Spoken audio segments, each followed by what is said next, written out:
નવી વાનગી બનાવતા શીખવું છું। જો તમને મારી વાનગી પસંદ આવતી હોય તો તમે મારી ચેનલને સબસ્ક્રાઇબ કરો, મારા વિડીયોને લાઈક કરો અને તમારા ગ્રુપમાં મારા વિડીયો જરૂરથી શેર કરો।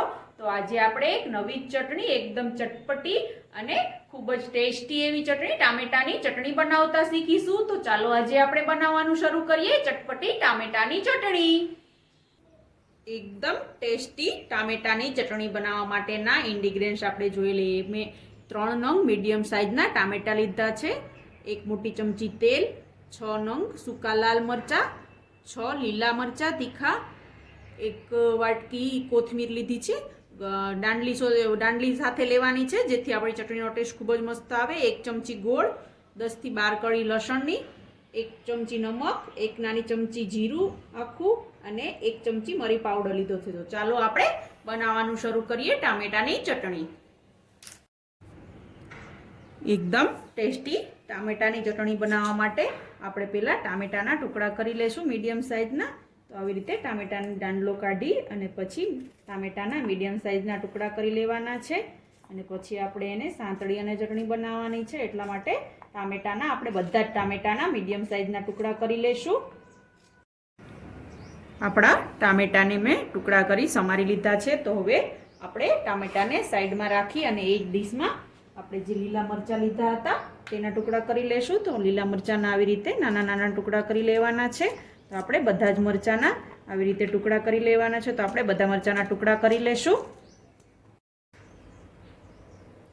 ટામેટાની ચટણી બનાવવા માટે આપણે જે ટામેટા મરચાં સમાર્યા છે તેને સાંતળવાના છે। એના માટે મેં ગેસ ચાલુ કરી અને પેન ગરમ કરવા માટે રાખી છે। તો હવે આપણે પેનની અંદર જે મેં 1 ચમચી તેલ લીધું હતું તે એડ કરી દેશું અને તેલ ગરમ થાય પછી આપણે ટામેટા, લસણ, લીલા મરચાંને સાંતળવાના છે। પછી આપણે ચટણી બનાવવાની છે। તો આપણું તેલ ગરમ થાય પછી આપણે ટામેટા, લસણ અને મરચાંને સાંતળી લેશું।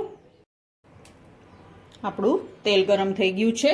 તો હવે આપણે એની અંદર જે 1 નાની ચમચી જીરું મેં લીધું હતું તે એડ કરી દેશું અને જીરું સંતળાઈ જાય એટલે આપણે ટામેટાના જે ટુકડા કર્યા હતા તે એડ કરી અને ટામેટું એકદમ પાકી જાય, ગ્રેવી ફોર્મમાં આવી જાય ત્યાં સુધી આપણે એને પકાવી લઈશું। તો હવે ટામેટાને આપણે ગેસની ફ્લેમ મીડિયમ રાખી અને પકાવી લેવાના છે। તો ટામેટા અડધા પાકી જાય પછી આપણે એની અંદર લીલા મરચાં અને લસણને એડ કરી દઈશું જેથી એ પણ સંતળાઈ જાય। તો પહેલાં આપણે થોડા ટામેટા અડધા સંતળાય ત્યાં સુધી એને ગેસની ફ્લેમ મીડિયમ રાખી અને સાંતળી લઈશું।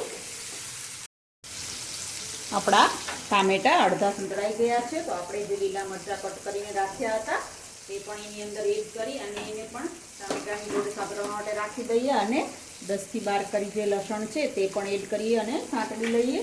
તો બંને ત્રણેય વસ્તુને આપણે મિક્સ કરી અને થોડી વાર માટે સાંતળી લેશું અને આપણે જે સૂકા લાલ મરચાં લીધા છે તેને પણ આપણે એની અંદર એડ કરવાના છે। તો પહેલાં લસણ અને લીલું મરચું ટામેટાની અંદર મિક્સ કરી અને થોડી વાર માટે પકાવી લઈએ। પછી આપણે જે હવે સૂકા લાલ મરચાં લીધા છે તેની આપણે દાંડલી કાઢી અને એને પણ લૂછી અને એડ કરવાના જેથી એની ઉપર કંઈ માટી કે કંઈ કચરો હોય તે ક્લીન થઈ જાય। તો આપણે સૂકા લાલ મરચાંને હવે દાંડલી કાઢી અને સૂકા લાલ મરચાંને એડ કરી અને ઢાંકણ ઢાંકી અને 5 મિનિટ માટે બધી સામગ્રીને પકાવવાની છે। તો હવે આપણે એની અંદર બધી વસ્તુની અંદર આપણે આ સૂકા જે 6 લંગ મેં લાલ મરચાં લીધા હતા તે એડ કરી દઈએ અને એને પણ મિક્સ કરી અને થોડું નમક એડ કરી અને આપણે બધી સામગ્રીને પકાવવાની છે।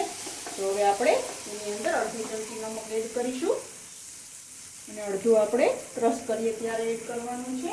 તો હવે આપણે બધી વસ્તુને નમકને પણ ચમચા વડે મિક્સ કરીને બધી વસ્તુમાં લાગી જાય એવી રીતે અને હવે આપણે ઢાંકણ ઢાંકી અને 5 મિનિટ માટે બધી વસ્તુને પકાવી લઈશું।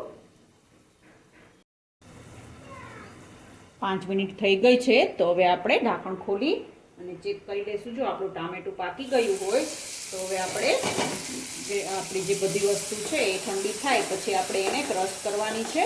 તો આપણે જોઈ શકો છો તમે આપણું ટામેટું મસ્ત રીતે પાકી ગયું છે અને એકદમ મેલ્ટ થઈ ગયું છે। તો હવે ગેસની ફ્લેમ બંધ કરી અને આપણે મિશ્રણને ઠંડુ થવા દઈશું અને ઠંડુ થાય પછી આપણે મિક્સર જારમાં કાઢી અને આપણે એની ચટણી બનાવવાની છે। તો હવે આપણે મિશ્રણને એક ડીશમાં કાઢી થોડી વાર માટે ઠંડુ થવા માટે રાખી દઈશું। આપણું ચટણી બનાવવા માટેનું મિશ્રણ જે આપણે બેક કર્યું હતું તે ઠંડુ થઈ ગયું છે। તો હવે મેં અહીંયા મિક્સર જાર લીધી છે તેની અંદર આપણે જે મેં 1 ચમચી ગોળ લીધો હતો જે કોલ્હાપુરી દેશી ગોળ આવે છે તે લીધો છે, તે એડ કરી દઈશું. 1 ચમચી ગોળ, અડધી ચમચી મરી પાવડર આપણે મિક્સર જારમાં એડ કરીશું. જે અડધું નમક બાકી રાખ્યું હતું તે એડ કરીશું. અને કોથમીર જે આપણે લીધી હતી દાંડલીવાળી તે એડ કરી દઈએ, જેનાથી ખૂબ જ મસ્ત ચટણીનો ટેસ્ટ આવે છે. એટલા માટે કોથમીર દાંડલીવાળી જ લેવાની, ધોઈને કોરી કરી. અને આપણે જે બેક કરેલું મિશ્રણ છે તે બધું જ મિશ્રણને આપણે મિક્સર જારમાં એડ કરી અને ક્રશ કરી લેવાનું છે. તો આપણે બધું જ મિશ્રણ મિક્સર જારમાં એડ કરી દઈએ અને ઢાંકણ બંધ કરી અને આપણે એને ક્રશ કરી લઈશું. આપણે ચટણી બનાવવા માટે જે મિશ્રણ મિક્સર જારમાં ક્રશ કરવા માટે રાખ્યું હતું તે મેં ક્રશ કરી લીધું છે. તમે જોઈ શકો છો આપણી મસ્ત કન્સિસ્ટન્સીવાળી એકદમ મસ્ત ચટણી તૈયાર થઈ ગઈ છે. આ ચટણીને તમે ફ્રીજમાં 7 થી 8 દિવસ સુધી સ્ટોર કરી અને ખાઈ શકો છો. અને આ ચટણી ખૂબ જ સ્વાદમાં ટેસ્ટી બને છે. તો તમને મારી આવી અવનવી વાનગી પસંદ આવતી હોય તો તમે મારી ચેનલને સબસ્ક્રાઈબ કરો, મારા વિડીયોને લાઈક કરો અને શેર કરો. તો હવે આપણે આ ચટણીને સર્વિંગ બાઉલમાં કાઢી સર્વ કરી લેશું. તો તૈયાર છે એકદમ ચટપટી અને કેવી મસ્ત બનેલી, એકદમ મસ્ત બનતી ટામેટાની ચટણી. આ ચટણીને તમે 7 થી 8 દિવસ સુધી ફ્રીજમાં એરટાઈટ ડબ્બામાં સ્ટોર કરી અને ખાઈ શકો છો. આ ચટણીને ભાખરી સાથે, રોટલા સાથે, રૂટીન જમવામાં બધા સાથે ખાશો, ખૂબ જ ટેસ્ટી લાગશે. તમે પણ આ ચટણી ઘરે જરૂરથી ટ્રાય કરજો અને તમારી ચટણી કેવી બની તે મને કમેન્ટ બોક્સમાં જરૂરથી જણાવજો. કેવી લાગી આજની રેસીપી તમને? જો તમને મારી રેસીપી પસંદ આવી હોય તો તમે મારી ચેનલને સબસ્ક્રાઇબ કરો, મારા વિડીયોને લાઈક કરો અને શેર કરો.